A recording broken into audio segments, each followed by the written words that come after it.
Alright YouTube, welcome back to the channel, welcome back to the garage. We're already headed into another project once again. My brother just pulled up, he's going to be helping me today with what we got going on. Pretty excited, to be quite honest. It's just a little bit early, which is why I probably sound a little groggy and probably have bags under my eyes. It's alright, woke up early for a good purpose like I said. We're going to be working again on the Ecoboost today. We have another mod for it. There she is, sitting pretty, looking beautiful and clean, coming off of that win. But we actually have to address some performance issues or a performance situation that we encountered when doing a couple of the tunes for my E85 tune version. And that is pretty much the low level pickup. Just as the truck is just building boost, just as you smash on the gas from idle or from low RPMs, we're having a little bit of spike in lambda. So to counteract that, we just got to get more fuel into the engine at low RPMs, which means that we need one of these. Not the gloves, one of these. What is this, you may ask? It is the DeatschWerks DW400 low pressure fuel pump for 2014 F150 EcoBoost, as well as many other Ford vehicles. So that's what we're going to be installing today, is this low pressure fuel pump.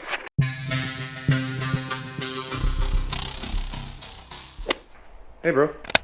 Morning. Thank you for coming out, man. So yes, like I said, we're going to be putting in this low pressure fuel pump, the DeatschWerks 400 liter per hour, because we're not getting enough fuel to that guy, which is a high pressure fuel pump from Extreme DI, at the low RPMs. We're perfectly fine mid all the way up to the very top of the RPM bend range. There's no issues with that. It's just way at the low part. As you can see here, my brother's already starting to take apart the bed, because if you have the big boy bed, the 6.5 foot bed on the F150 Super Crew, you don't have to drop the tank. It actually will lie just about right here, but of course on the other side of the bed. So we're going to take off the tonneau cover. We're going to have to come back, take off my little bed liner. I just have the little plastic version, which will be super easy. And then we'll be able to unmount the bed from the frame, slide it backwards just a little bit, just to get us enough clearance so that we can access the top of the fuel hat, which would be super easy for this project. So without further ado, I'm talking too much. Let's get going.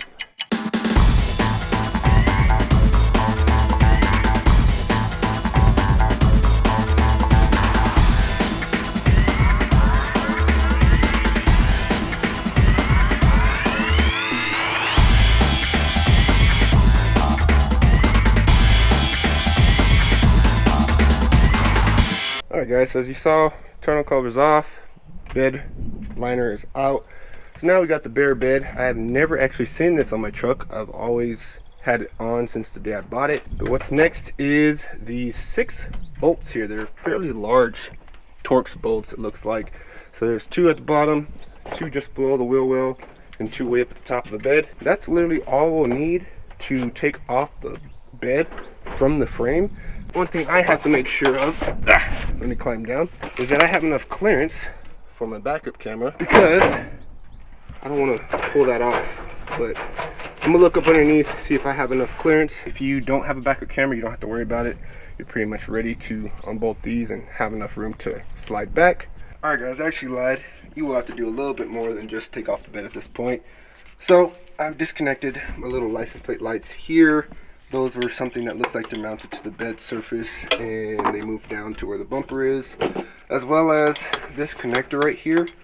I'm actually going to disconnect that, as well as we'll make our way up over here. You can't really see from this angle, but where the fuel filler cap is, or the fuel filler tube, you'll have to disconnect that. So I will show you that part. Oh look, here's another little breather tube for the axle, so that'll probably have to come off. No, I actually think we'll have enough room, because we're not going to move it too far back. We're only going to move it about like a foot, or maybe even 8 inches backwards. So I think we're good. So let's move over to the fuel filler cap. So guys, over at the fuel funnel, or the fuel tube, you have to take off these 3 bolts here. They look like they're probably 8mm sockets. See this little cover here that shows you what gasoline to put in there? That just pulls off just like that. It's just little clips, so now you have access to those. So be sure you disconnect this, just like that. Brother disconnect it. Now you can see it's free from the side of the bed. You still want to be careful when you're pulling this out from the back side. You don't want it to get damaged. One more thing I noticed you're gonna have to undo is there's this worm gear right here. Hopefully you guys can see that. Can't really get a good angle. Right here.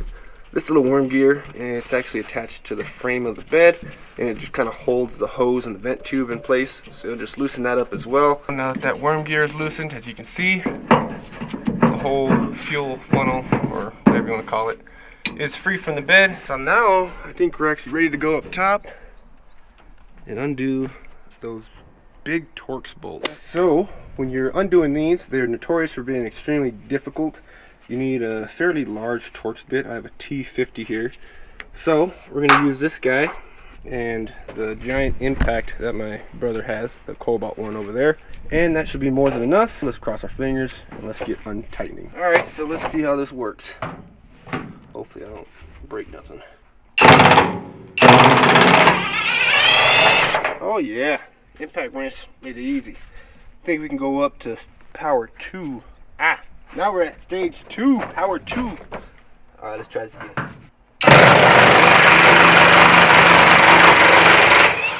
Oh yeah. I think we need power 3. So as you guys can see, they're pretty tight in there. We're going to use the full 1200 foot-pounds of torque on one of these. Pray to God this bit stays together.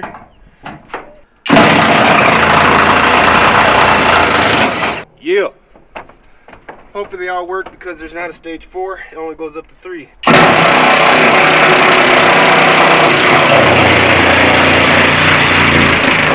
Woo! This ain't an ad for Cobalt, but I need to get me one of these guys.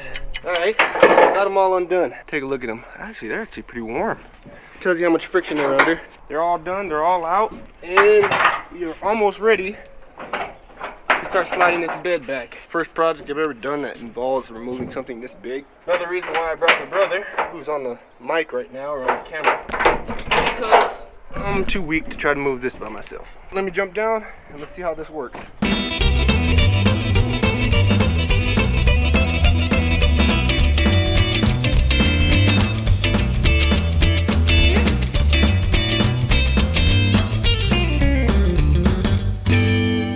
So guys, as you saw in that time lapse, this bed is actually kind of heavy. With 2 people you should be able to do it. But this is freaking awesome. I've never done something this extensive. As you can see, I got me a lifted bed or a lowered truck, depending on how you want to look at it. But now that we have it up in the air, I can really see what was holding on, and pretty much that little vent tube from the axle, that's got plenty of slack. You don't have to worry about that.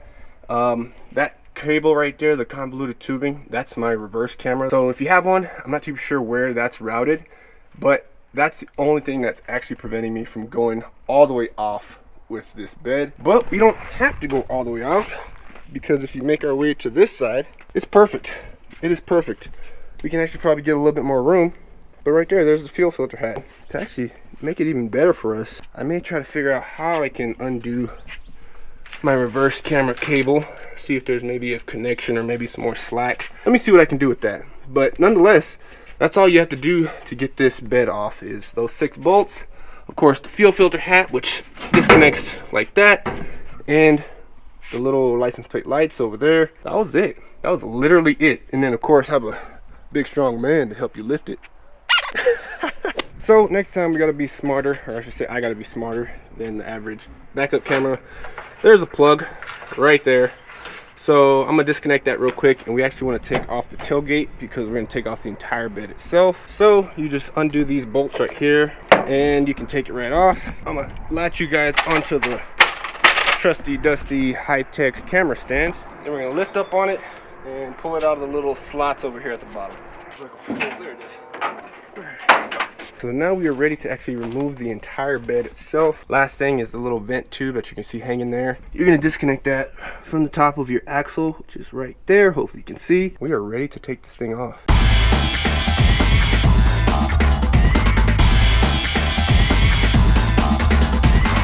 So guys, a little bit of struggle, a little bit of technical planning, but we got it off. As you can see, I'm breathing hard, or if you can hear, but we are good. Look at this. Never seen a truck like this. My wife would probably freak out if she saw it. Probably will, because she's gonna watch the video eventually. We are good to go. And this is amazing just how easy that was in general. And just like I said before, right here, perfect fuel hat. We didn't have to take the bed all the way off, but I figured since we were already here, let's do it. Why not? Next up, just like we did in the ethanol content sensor video, in the high pressure fuel pump video, we're gonna need to get as much of the pressure out of these lines as we can, which means we're going to have to disconnect that fuel pump control module, which you can see so much easier now.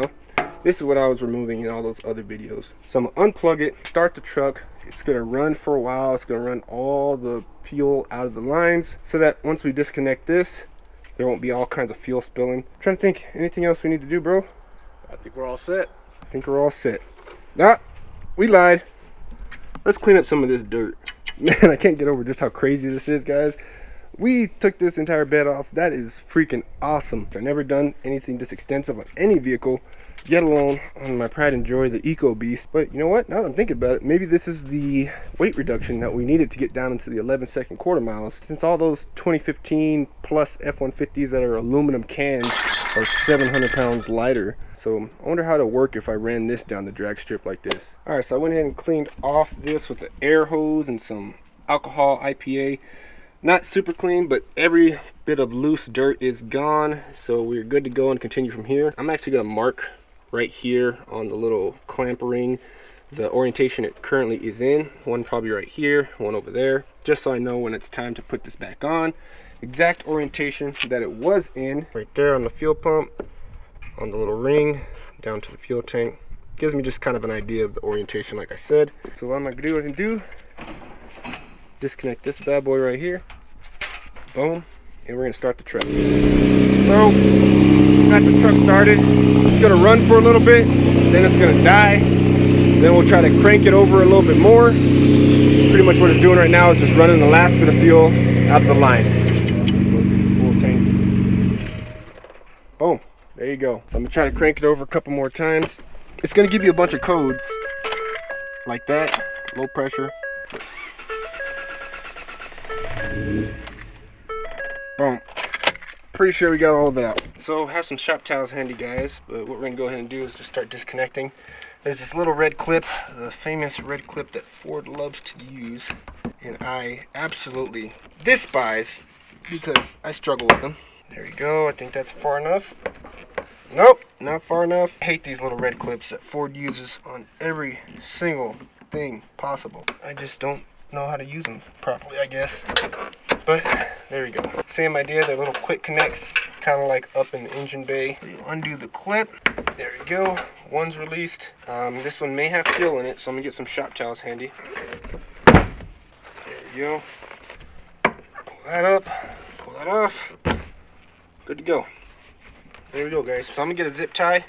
I'm just gonna hold back these little hoses. Hopefully you guys can see them off to the left side. Yeah, you can. So now we gotta turn our attention to this little lock ring. So he's gonna have to get a good bang on it, and of course you'll have to bang it counterclockwise, but you also have to make sure we're not gonna bang into the actual plastic fuel tank itself. Just be careful. Take your time. If you have two people, that'll be awesome, just for extra hands. There we go. We're getting progress. Boom. So as you can see, that's on there pretty tight, which is why if you have two people, that'll help out a lot. Before we move on, I'll clean more of this dirt around here. I want to minimize as much dirt going into the tank as possible. So now time to take out the fuel pump assembly itself. Not too sure. We got to do it very carefully because fuel sending unit. Where's the fuel sending unit? Oh, it's on your side. So come more to your left. Tight fit, y'all. Very tight fit. Wiggle it. I think we're coming. So we finally got it out, guys. That basket was just a little bit wider, so we had to disconnect the basket while it was inside the fuel tank, so that top part came out. Now I should be able to fish out the basket by itself. It's literally just this basket that is causing issues right now. The basket is just a little bit wider than the hole.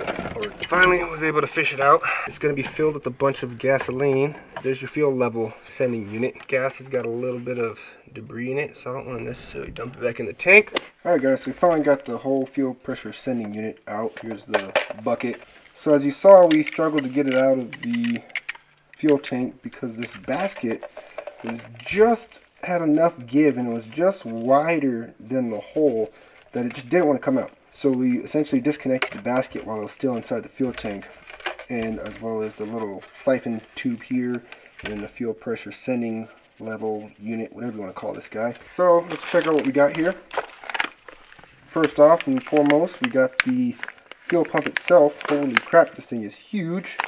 And as well as we got all kinds of little goodies and whatnot. What we have in the bag here is a little plug and play harness for the new fuel pump.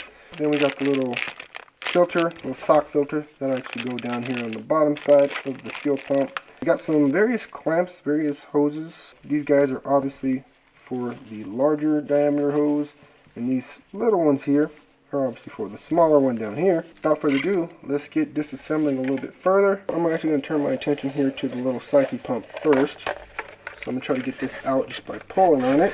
If you need to, you can apply like a heat gun or maybe a hair dryer just to kind of soften up and loosen up these little tubes here. Don't use any open flames when you're working with this stuff, because obviously the open flame will ignite the fumes coming off of the gasoline that still remains on these components. That's just one thing to note. So now we got that tube taken off there. We'll put the new one on there with the clamps, of course, so make sure you slide the clamp over before you actually put it on there. Should just slide right on. That, make sure you go all the way on. So there we go, we're all the way on. Make sure you don't lose this spring that falls out every once in a while. It goes right there in that corner. But I'm going to take it out for now. So then, on all these little clamps here, I'm going to show you just how to do them. They're going to have to be pinched from the side. So as you can see, there's that little lip up top, or whatever you want to call it. Little side snips will work perfectly fine. You just grip it from the side, you'll squeeze, and that'll engage them. Same thing with the smaller ones. There's a lot smaller little little clamp there, or little lip. Same thing, get on it, squeeze it, and that'll clamp it for you. There you go, clamped it. That's on there, that's tight. That's not going anywhere whatsoever. We'll move on over to this part. Two little clips on the bottom right here. I'll unhook those. Unhook these from their little connectors. The top one's already undone, as you can see. The other one, right here on the side of the fuel pressure regulator, I'll unhook that. And then last but not least, we'll just slide this down and out the bottom. Pause, it's not going to slide out the bottom quite yet. I got to undo this hose real quick first. So let me do that real quick, throw you back on a quick video montage.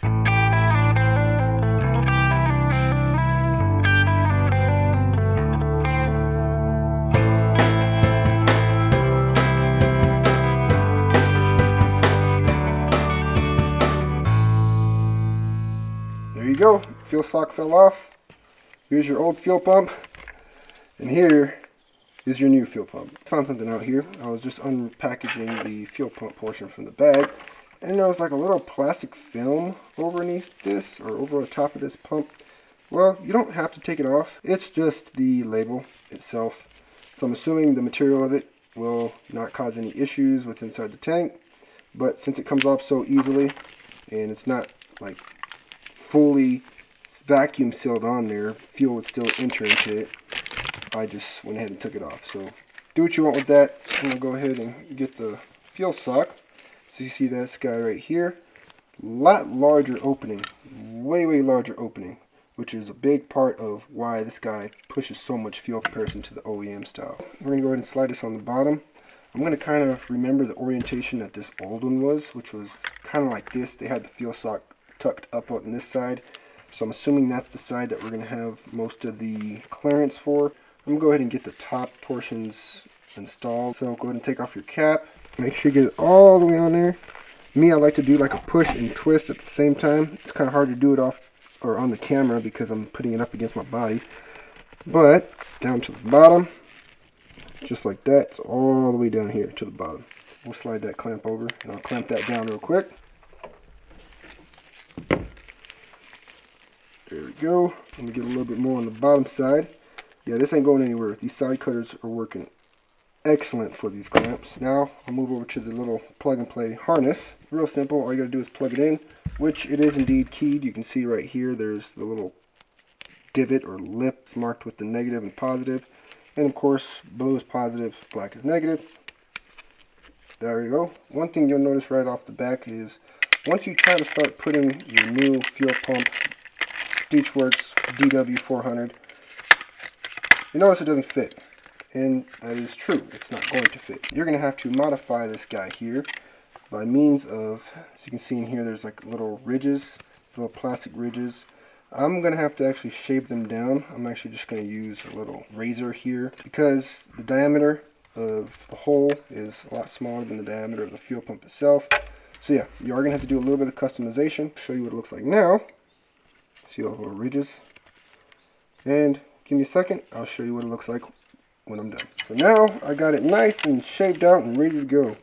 So if you can see, there used to be little tabs. One here, one over here, one on this side, one right here. I think it was a total of 4 of them. So I shaved down those tabs all the way, got rid of them, made it as smooth as I possibly could, made sure there was no like burrs that could potentially fall off. And as well as I took off, there's this little tab here on the top side, that little tab.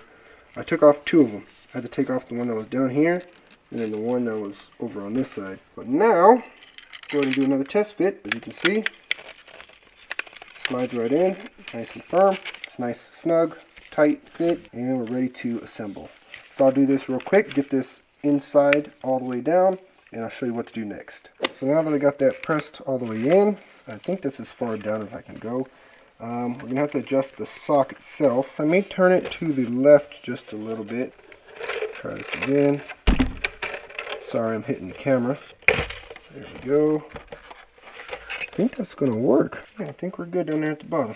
I'm going to go ahead and kind of slide it all the way down. Let it click into place. It should be easier going in this time. Boom. Clicked 1. Click 2. Click 3. There we go. So now, moving on to what's next. This guy, the little one that's connected down here to the little siphon pump. Of course, put your little clamp on it, just like that. He's going to bend around and down over here to the back where you can see where the little fuel pressure regulator thing is. So now I'm going to force that on there. Make sure it fully seats. Got that on there. It's all the way fully down to the bottom of the little brass fitting. So now I'll go ahead and move my clamp around, get my little side cutters, clamp down on it. Kind of a weird angle to work at. Yeah, looks good. Nice and firm. So now, this guy coming from the fuel pump is going to do a little loop back down here to where the regulator is. But first, once again, before you put that on there, put your clamp. Push it all the way down. Make sure you push it all the way down. Sorry, couldn't do that with the camera seeing it, but there you go. So last but not least, we'll go ahead and clamp this bad boy on there. It's on there nice. So we're good to go, I believe. Time to just start plugging stuff in. So right here where the fuel pressure sending unit is, that goes up to the top. So that's going to connect right here on the back side. Clip it in. There you go. Didn't make a loud click, but it is in there. It's over the little latch. Now we'll bring over the power harness or power connection. There we go. Push it all the way on. Boom. Good, nice click. It's on there. Now you got this little wire that has the exposed terminal, and it's going to connect right here in this slot right here up at the top. One thing I had to do, another custom work. So this DeatschWerks fuel pump came with a little connector, which normally is supposed to connect right here on the back of the fuel pressure regulator. It should go in there and snap in, but it wasn't, as well as the fact that there was a big gap between the surface that this is supposed to contact and where it should clip. So I actually had to cut off from the stock fuel pump their version of the clamp, which as you can see here, it has big space, and as well as a little clip on this back side here. Hopefully you guys can see that, but totally different. That one's totally different from the flat one, as you can see. With that being said, now that I got this guy correctly on there, and I actually just kind of spliced it in there and put some solder on it. Now we should be able to actually install this into that same slot just as the stock one, and we won't have any issues whatsoever. So just like that, go in there, boom, there it is. Making contact with the back side of the fuel pressure regulator, ground in and out, and the clip itself works.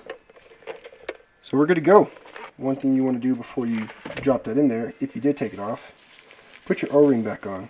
Go all the way up to the top surface here, maybe wipe this surface here with a little bit of IPA or just a shop towel, and we'll make our way out to the truck. Alright guys, so now we're back at the truck. Got my little hole here covered with a shop towel. We're ready to drop this back in. So we're going to go ahead and try to put it back in.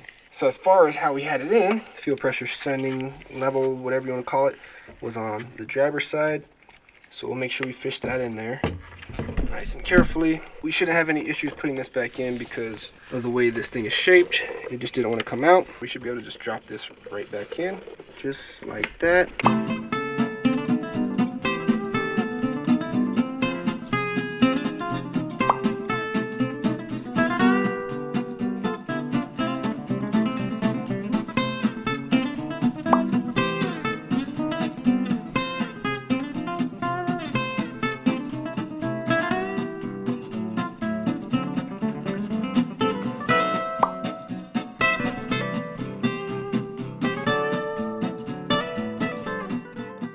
There we go.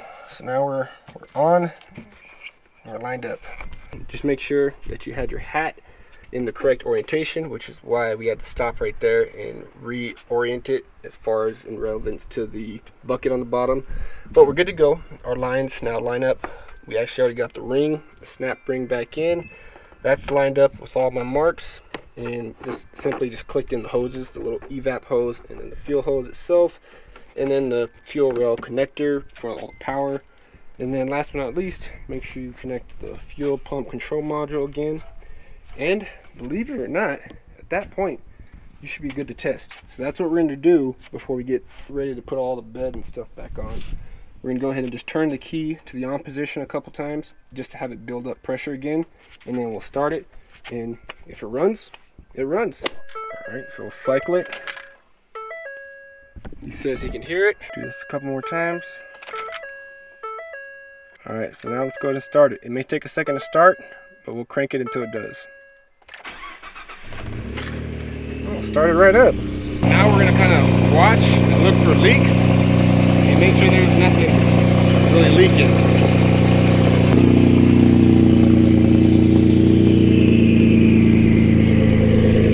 Seems good. Sounds good. So now that we know that the fuel pump is working, everything's good to go. We now just gotta work in reverse order. So I'll probably throw you on my high-tech stand over there, throw you in a time lapse, and let's get this project done and over with.